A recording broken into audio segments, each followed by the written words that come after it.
করছেন তাদের সকলের জন্য।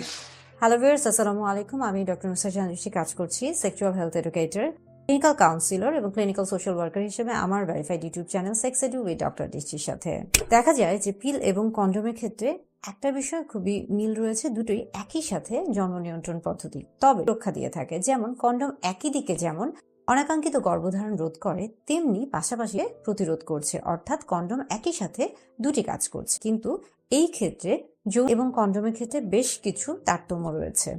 যেমন অনেকে মনে করেন বা যে ভুল ধারণাগুলো রয়েছে শুধুমাত্র পুরুষদের জন্যই পাওয়া যায় এমনটা না, বাজারে নারী এবং পুরুষ উভয়ের জন্য কন্ডোম রয়েছে।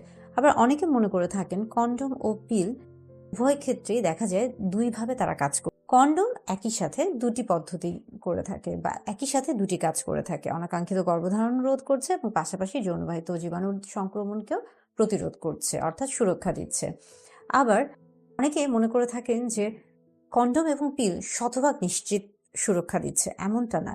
কন্ডোম এবং পিল প্রায় শতভাগ নিশ্চিত সুরক্ষা দিয়ে থাকে যদি আপনি সঠিক নিয়মে ব্যবহার করে থাকার কার্যকারিতা থাকে না। এবং পিলের ক্ষেত্রে যেহেতু এটা প্রতিদিন প্রতিনিয়ত এটা গ্রহণ করছে, এটা যখন প্রয়োজন ঠিক সেই মুহূর্তেও ব্যবহার করা হয়, অর্থাৎ ব্যবহারের পরে এটাকে আবার পুনরায় ফেলে দিতে হচ্ছে একটা নির্দিষ্ট নিয়মে।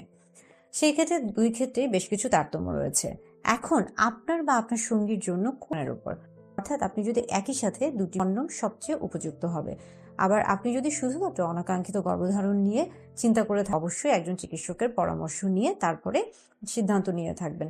তবে অনেক ক্ষেত্রে অনেকেই পিল এবং কন্ডোম একই সাথে গ্রহণ করে থাকেন, অর্থাৎ পিল গ্রহণ করছেন এবং যেটাই ব্যবহার করেন না কেন সঠিক নিয়মে ব্যবহার করা উচিত, তাহলে এটার যে কার্যকারিতা সেটা প্রায় শতভাগ নিশ্চিত করা সম্ভব হবে।